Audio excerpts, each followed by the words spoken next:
गुरुर्ब्रह्मा गुरुर्विष्णु गुरुर्देवो महेश्वरा गुरुर्साक्षात् परब्रह्म तस्मै श्री गुरुवे नमः।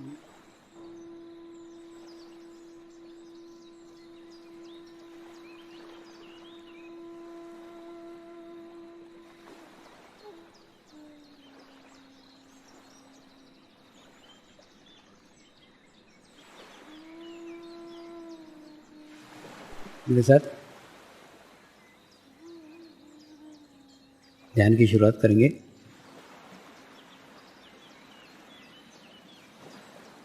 मैं एक पवित्र आत्मा हूँ। मैं एक शुद्ध आत्मा हूँ। मैं एक पवित्र आत्मा हूँ। मैं एक शुद्ध आत्मा हूँ। मैं एक पवित्र आत्मा हूँ। मैं एक शुद्ध आत्मा हूँ। गुरु मंत्र का उच्चारण करेंगे। ओम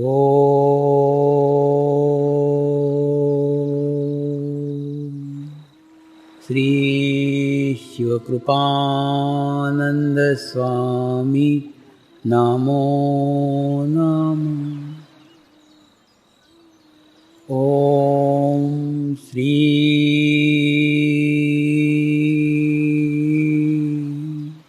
शिवकृपानंद स्वामी नमो नमः। ओम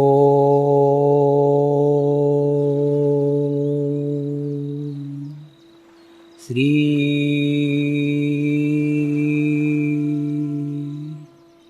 शिवकृपानंद स्वामी नमो नमः। ओम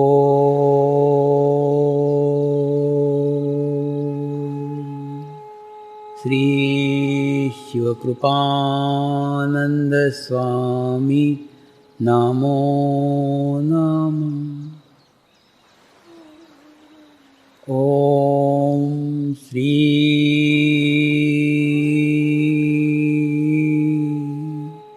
शिवकृपानंद स्वामी नमो नमः। ओम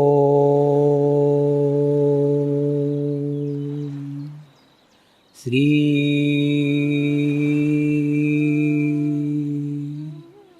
शिवकृपानंद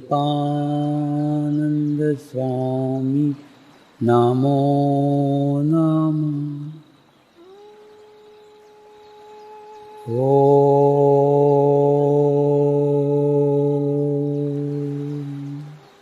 श्री शिवकृपानंद स्वामी नमो नमः। ओम श्री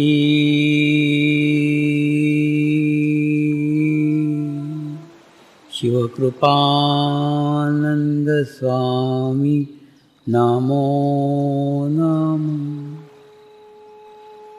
ओम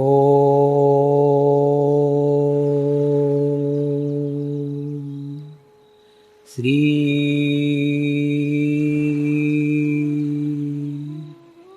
शिवकृपानंद स्वामी नमो नमः।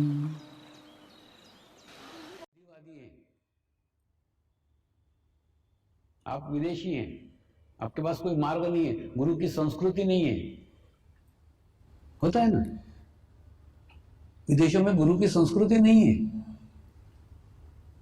एक बार हुआ था, एक ग्रीस से एक प्रोफेसर आए थे, थियोसॉफिकल सोसाइटी में 3 दिन का शिविर लिया था। 3 दिन के शिविर में इतने प्रश्न मुझे पूछते थे, इतने प्रश्न पूछते थे, और जब 1 to 1 के लिए आए ना तो रोते रोते ही आए और मेरे चरणों में गिर पड़े। बोले बाबा, मैं तुमको गुरु के रूप में स्वीकार नहीं कर रहा हूँ। का कारण है? मैंने कहा तेरा कोई दोष नहीं है, तेरे यहाँ गुरु की संस्कृति नहीं है। हमारे यहाँ हम जिसको भगवान बोलते हैं राम, उसके भी गुरु थे। जिसको हम कृष्ण बोलते हैं भगवान, उसके भी गुरु थे। तो हमारे यहाँ तो गुरु की परंपरा है, तुम्हारे देश में गुरु ही नहीं है।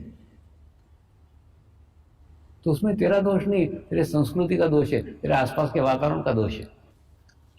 तो अगर आप विदेश में हो और विदेश से सुन रहे हो, तो आप ओरा का सहारा लो,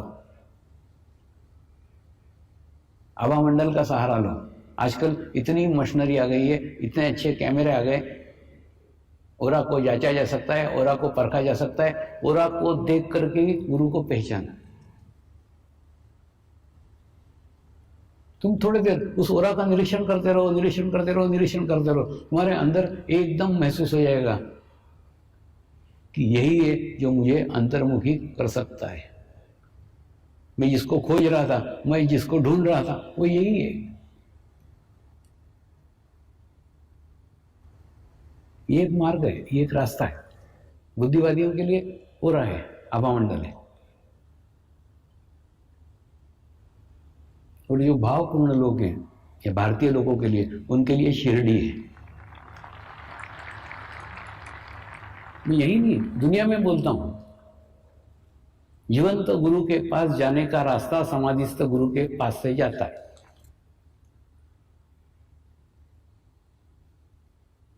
और मेरे को जिस स्थान का अनुभव है, मैं जिस स्थान की बात करूंगा, मेरे को तो एक ही स्थान बात है, शिरडी, बस बाकी कुछ नहीं। मैं सबको शिरडी भेजता हूँ। शिरडी जाओ, अपना सर फोड़ो नारियल सरी का, और वहां मांगो मुझे आत्म साक्षात्कार चाहिए, मुझे मोक्ष चाहिए। और दूसरा, अपनी औकात देखने का है ना, तो शिरडी अकेले आना, किसी का पल्लू पकड़ करके मत आना। तुम क्या करते हो मालूम है? सामूहिकता में चले आते हो, तुम्हारी औकात भी नहीं रहती शिरडी आने की, फिर भी शिरडी पहुंच जाते हो। नहीं, ये प्रयोग जिस दिन करने का है, उस दिन एकदम अकेले आना, किसी को बताने का भी जरूरत नहीं कि शिरडी जा रहा हूं। एकदम अकेले आओ, पूर्ण भाव के साथ आओ। कोई भौतिक चीजें मत मांगो, कोई सांसारिक चीजें मत मांगो, कुछ मत मांगो। और एकाग्र चित्त होकर के आओ, रुको, शांति के साथ बैठो, और वहां एक ही प्रार्थना करो, हे साईनाथ, मुझे आत्म साक्षात्कार प्रदान करे, मुझे आत्म अनुभूति प्रदान करे।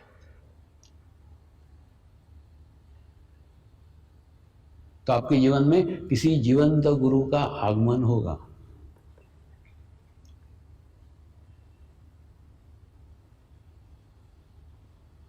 ऐसा क्यों होगा?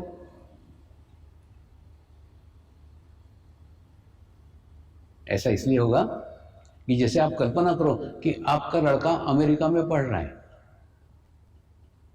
उसके बाद में अचानक उसको कोई जरूरत पड़ गई, उसको कोई तकलीफ आ गई, उसको कोई संकट आ गया, उसने आपको फोन किया, पिताजी मेरे को ये तकलीफ हो रही है, मुझे सहायता चाहिए। आप बैठे हो भारत में, लड़का बैठा अमेरिका में, हेल्प कैसे करोगे? हेल्प करना संभव ही नहीं है। फिर क्या करोगे आप? आपका जो मित्र आपके लड़के के पास में रहता है, आप उसको फोन करोगे, उसको बोलोगे मेरे लड़के को थोड़ी हेल्प कर दे। क्यों?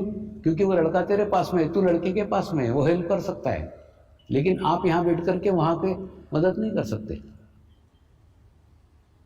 ठीक उसी प्रकार से जैसे आप शिरडी के साईं बाबा को प्रार्थना करोगे, तो वो आत्म साक्षात्कार नहीं दे सकते। क्यों?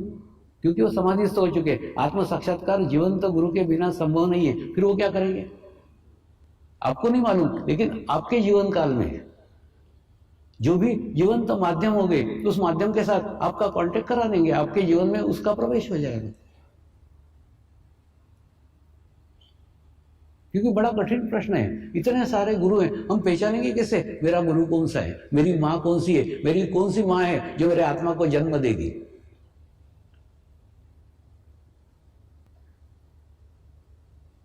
तो दो मार्ग मैंने बताए, दो रास्ते बताए। अगर बुद्धिवादी है, ओरा का सहारा लो, अगर भावपूर्ण है तो शिरडी का सहारा लो। इसलिए मैंने कहा ना, शिरडी मोक्ष का द्वार है, बशर्ते तुम वहां जाके वो मांगो।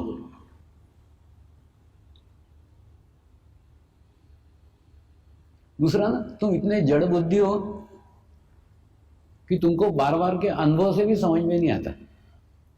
तुम बार बार शिरडी आते हो, कुछ ना कुछ भौतिक चीजें मांगते हो, और उसके बाद में जब मिल जाने के बाद में प्रसन्न होकर चले जाते हो। एक बार आते हो, 2 बार आते हो, 3 बार आते हो, 4 बार आते हो, 5 बार आते हो, लेकिन जिंदगी भर आते ही रहते हो। लेकिन कभी वो नहीं मांगते जो मांगने के बाद में मांगने की आवश्यकता ही नहीं हो, वो है मोक्ष की स्थिति। वो स्थिति मिल जाएगी ना तो मांगना भी नहीं पड़ेगा, मांगने के पूर्व मांग पूर्ण हो जाएगी।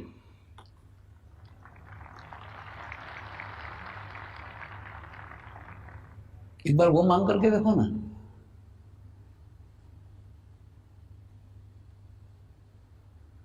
अरे बाबा, परमात्मा बाहर नहीं, परमात्मा तुम्हारे भीतर ही बैठा है, तुम्हारे अंदर ही बैठा है, सिर्फ अंतर्मुखी होने की आवश्यकता है।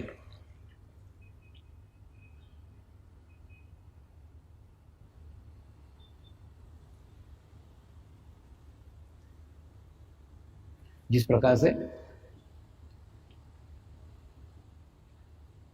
कोई कोल्हापुर से आपको लेटर आता है तो तुरंत आप लिफाफे का स्टैम्प देख करके पहचान जाते हो कि कोल्हापुर से लेटर आया है।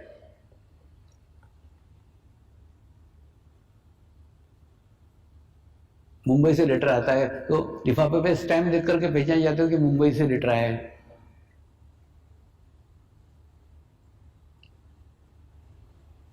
ठीक उसी प्रकार से शिवा ने मेरे ऊपर एक स्टैंप मार दिया था। स्टैंप मारने के बाद में फिर दूसरे गुरु उस स्टैंप को देख के पहचानने लग गए, ये कहां से पत्र चला है, ये किसका माध्यम है, किसके मार्फत आया है, किसके मार्फत पहुंचा है।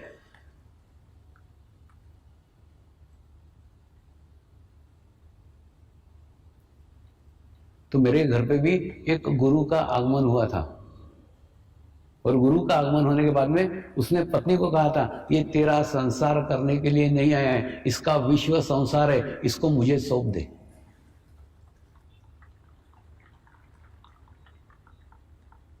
दूसरा, ये लोग इतने प्रभावशाली रहते हैं, इनके शब्दों में इतनी ताकत रहती है कि मना करने की अपनी हिम्मत ही नहीं रहती। और ऐसा लगता है ये जो बोल रहे हैं एक एक शब्द सही है, ये जो कह रहे हैं वो सब करके दिखाएंगे, हो गई, होने ही वाला है, इनको पता है, हमको पता नहीं।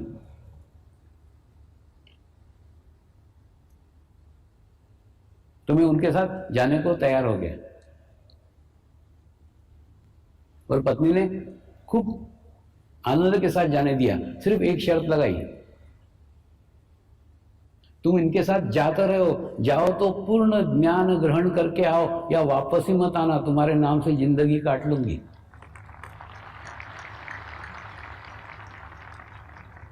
यानी घर का रास्ता कट। दूसरा, एक बहुत अच्छा डिसीजन था कि उसने खुशी से मुझे जाने दिया। अगर खुशी से नहीं जाने देती ना तो भी मैं जाता, लेकिन फिर वापस नहीं आता। कई बार खूब छोटे छोटे डिसीजन हमारे पूरे जीवन को बदल देते हैं। और उनके साथ फिर चल दिया। वो हिमालय में लेके गए, एक नदी के किनारे हम दोनों जने बैठे हुए थे, उस तरफ वो बैठे थे, इस तरफ मैं बैठा हुआ था।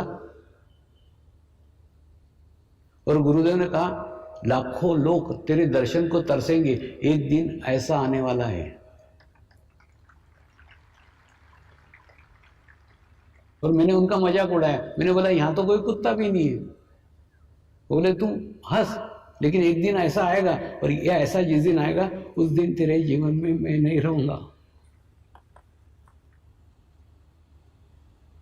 और मैं मूर्ख उनको समझ नहीं पाया। मैं कहता हूं, गुरु बोलता है अपने स्तर के ऊपर से, शिष्य सुनता है अपने स्तर के ऊपर से, दोनों के बीच में जीवन काल का अंतर रहता है।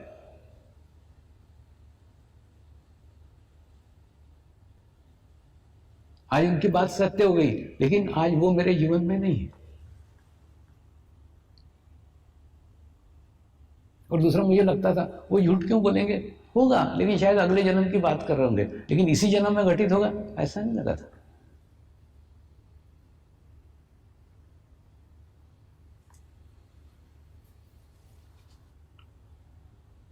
उसके बाद में उनके पास जो कुछ था वो सब कुछ दिया, और जब वापस उनसे उन्होंने विदा किया ना, तब जैसे ही मैं उनके पैर छूने को झुका, उन्होंने मुझे आधे रास्ते में पकड़ लिया। वो बोले, मैं तेरे नाखून के बराबर भी औकात नहीं रखता हूं, तू क्या मेरे पैर छुएगा। मुझे और रोना आ गया कि मेरे को पैर नहीं छूने देते। और उन्होंने दूसरे गुरु के पास भेजा। वो गुरु ने पूरे यहां तक पानी में डुबो करके रखता था, रात रात भर डुबो के रखता था नदी में, डुबा करके उसने नाभि चक्र को विकसित कर दिया। सबूरी शब्द का अर्थ जीवन में वहां समझ में आया। लाखों लोगों को ध्यान सिखाया है, लाखों लोगों को अनुभूति कराई है, अनुभव कराया है। वो करते हैं, नहीं करते हैं, उसे कोई निराशा नहीं है। मैं मेरा कार्य कर रहा हूं, वो मेरा क्षेत्र, मैं मेरे क्षेत्र में कार्य कर रहा हूं, वो उनके क्षेत्र में कार्य करते हैं। साधक ध्यान करते नहीं करते तो भी शांति के साथ झेलते रहता हूं। ये सबुरी मराठीत म्हणतात ना धीर, तो धीर करना शिकवतो।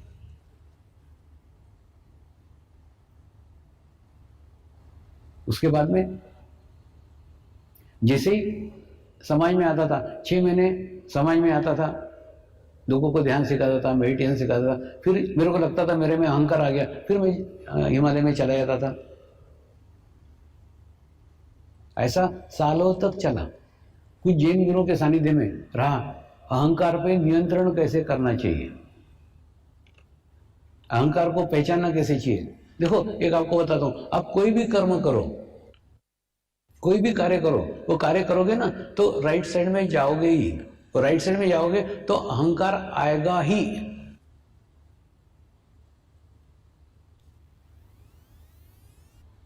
वो शरीर का खूब प्रमुख भाग है। तो जैन साधुओं के साथ में सीख करके क्या सीखा, अहंकार पे नियंत्रण कैसे करना। अभी अहंकार नहीं आता था ऐसा नहीं, आता था, लेकिन वो शरीर तक सीमित रहता था। वो अहंकार के कारण शरीर में तकलीफ होती थी, शरीर में गर्मी बढ़ती थी, शरीर में जलन होती थी, लेकिन चित्त तक नहीं आता था, चित्त को दूषित नहीं करता था। उतना करके सिखाया उन्होंने। तो ऐसा जब होता था तो फिर ध्यान के लिए चले जाते थे, फिर एकांत के लिए चले जाते थे, फिर हिमालय में चले जाते थे। तो ऐसा सालों से 6 महीने ध्यान, 6 महीने साधना, ऐसे चलता रहता।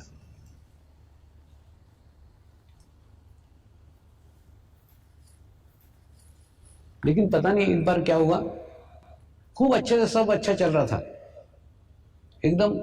खूब रामकृष्ण मिशन का एक खूब बड़ा शिविर लिया था, सब एकदम शांत, एकदम क्या बोलते हैं ना, खूब सुखी जीवन चल रहा था। और उस समय एकदम बेचैनी होने लग गई कि यहां से छोड़ करके मुझे समाज में जाने का है। बस वहां मन ही नहीं लग रहा था। घर के पूछते थे कहाँ जा रहा हूँ, मैंने कहा मालूम नहीं कहाँ जा रहा हूँ, कोई बुला रहा है कि नहीं। वो रामकृष्ण मिशन के जो मठाधीश थे उन्होंने पूछा, आपको कोई बुला रहा है क्या? नहीं। कहाँ जा रहा हो? पता नहीं। क्यों जा रहा हो? पता नहीं। उनको भी थोड़ा विचित्र लगा। वो बोले, अब यहाँ सब अच्छे सेट है, यहाँ से अच्छे से रहो ना, सब तुम्हारे परिवार यहाँ पे, सब लोग यहाँ पे, क्यों इधर से जाते हो? बोलो पता नहीं, लेकिन यहाँ रहने की इच्छा नहीं, यहाँ से कहीं जाने का है। तो फिर उन्होंने पूछा, ऊपर का बुलावा है क्या? मैंने बोला हाँ। तो समझ गए अब ये कोई भी रुके। उन्होंने खूब रोकने का कोशिश किया, वो समझ गए अब ये नहीं रुकेगा।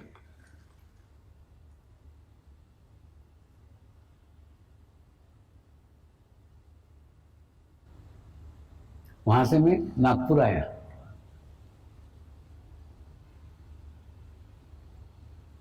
नागपुर में मेरे जीवन में एक इतनी बड़ी घटना हुई जिसने सारा जीवन ही परिवर्तित कर दिया, जीवन ही बदल दिया।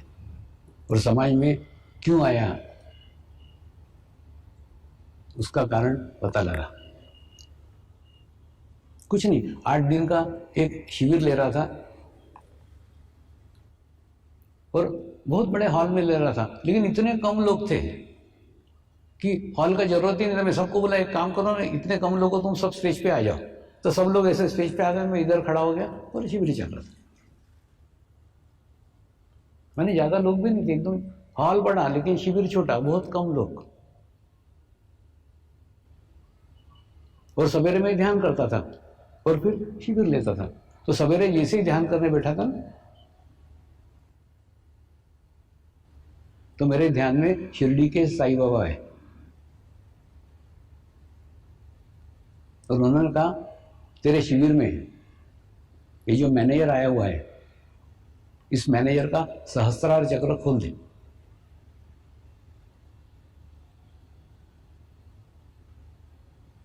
एक तो फिर ध्यान में मैंने मेरे गुरुओं से संपर्क किया।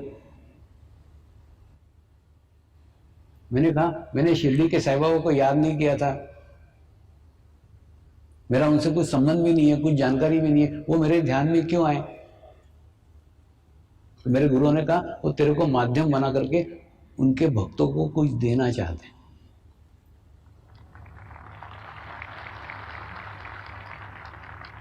कुछ नहीं, दूसरे दिन का सवेरे का 5 बजे का समय निश्चित किया गया। वो मैनेजर के घर पे हम गए, मेरे साथ एक साधक भी था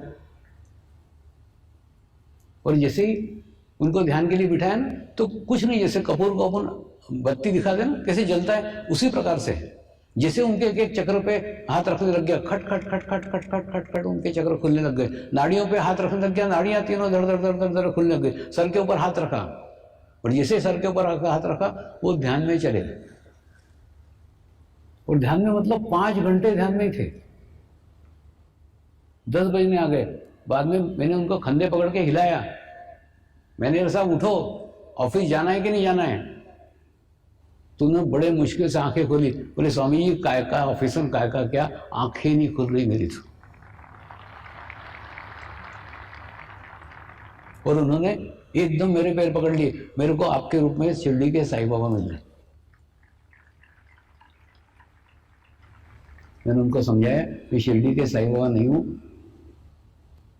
केवल उन्होंने मुझे आदेश दिया था इसलिए मैं केवल आदेश का पालन कर रहा हूं। एक पोस्टमैन सरी का काम कर रहा हूं, एक डाकिया सरी का काम कर रहा हूं, उनके आदेश का पालन कर रहा हूं और कुछ भी नहीं। और उसके बाद में वो शिविर संपन्न हुआ। वो शिविर के 8वें दिन समापन के दिन मैंने कहा मैं किसी से कुछ नहीं लेता, ये कार्य करना मुझे अच्छा लगता है इसलिए मैं कार्य करता हूं। मैं मेरे पैसे से आता हूं, मैं मेरे पैसे से जाता हूं, किसी से कुछ नहीं लेता।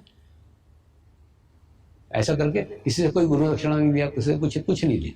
और उसके बाद में शिविर समाप्त हो गया। और दूसरा, मुझे ऐसा लगा था कि वो शायद साईं बाबा के भक्त थे इसलिए शिरडी के साईं बाबा के साथ संबंध हुआ होगा। लेकिन दूसरे दिन सवेरे फिर मैं मेरे घर पे ही ध्यान करते बैठा था तो आश्चर्य, फिर शिरडी के साईं बाबा आए। उन्होंने बोला तू कल बोला था ना मैं मेरे पैसे से आता हूं, मैं मेरे पैसे से जाता हूं, किसी से कुछ नहीं लेता। तूने अहंकार का एक दरवाजा आज भी खुला रखा हुआ है। ये विश्व स्तर का कार्य है और तू आज भी कह रहा है मैं कर रहा हूं, मैं कर रहा हूं। एकदम गलत है। अहंकार का दरवाजा एक तूने खुला रखा हुआ है। ये विश्व स्तर का कार्य है। विश्व स्तर का कार्य करने के लिए लोगों को भी आनंद लेने देना। किसी के माध्यम से अगर मैं तुझे धन देता हूं उस धन को ग्रहण कर, ग्रहण करके कार्य में लगा, कार्य का विस्तार कर। यह कार्य विश्व स्तर का है, एक व्यक्ति का कार्य नहीं है। लेकिन वो बात पट नहीं रही थी क्योंकि जिंदगी में कभी किसी से कुछ लिया ही नहीं था।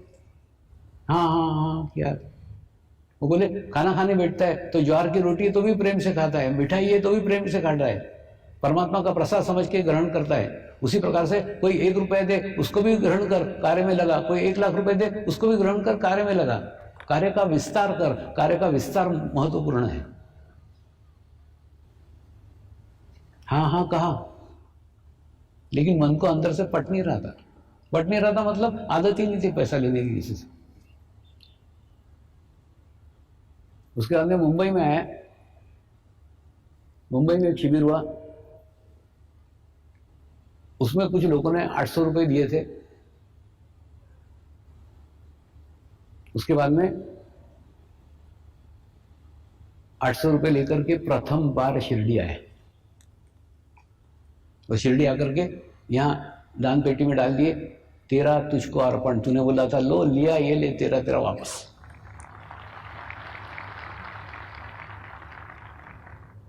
और दूसरा, उस दिन तुमने तुम्हारे भक्त के लिए मेरा इस्तेमाल किया था, मेरे को यूज किया था। आज मैं मेरा सर्वस्व समर्पण आपको कर रहा हूं, जो मेरे शरीर का उपयोग करना है वो कर रहा हूं। ऐसा करके मैंने अपने आप को पूर्ण समर्पित कर दिया।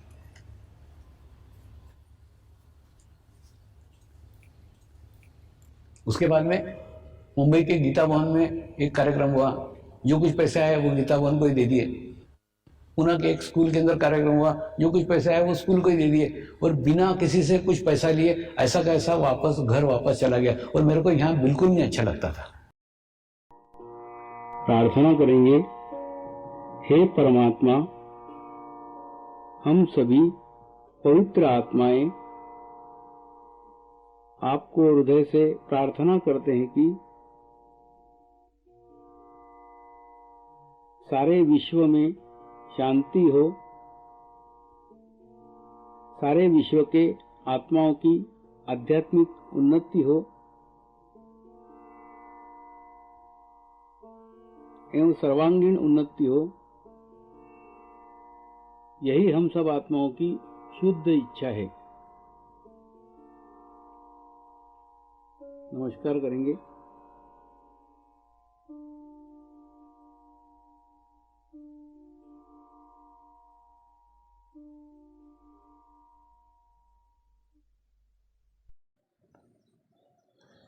हे परमात्मा, हम सभी पवित्र आत्माएं आपको हृदय से प्रार्थना करते हैं कि हमारे सद्गुरु श्री शिव कृपानंद स्वामी जी का स्वास्थ्य सदैव अच्छा रहे, उनकी आयु दीर्घ हो, यही हम सब आत्माओं की शुद्ध इच्छा है, शुद्ध इच्छा है, शुद्ध इच्छा है। हे परमात्मा, सारे विश्व में स्थापित होने वाली श्री मंगल मूर्तियों की स्थापना, श्री गुरु शक्ति धाम का निर्माण कार्य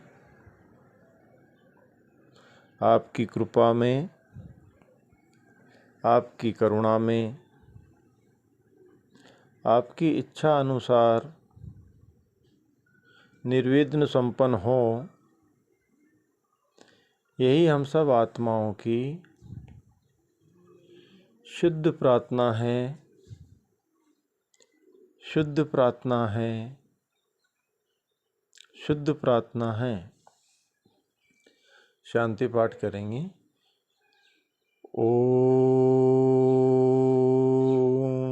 ध्यो शांति अंतरिक्ष ग्वम शांति पृथ्वी शांति आपः शांति औषधयः शांति वनस्पतयः शांति विश्वे देवाः शांति ब्रह्म शांति सर्वगं शांति शांति एव शांति सामा शांति एधि ओम शांति शांति शांति सर्व इष्ट सुशांति भवतु।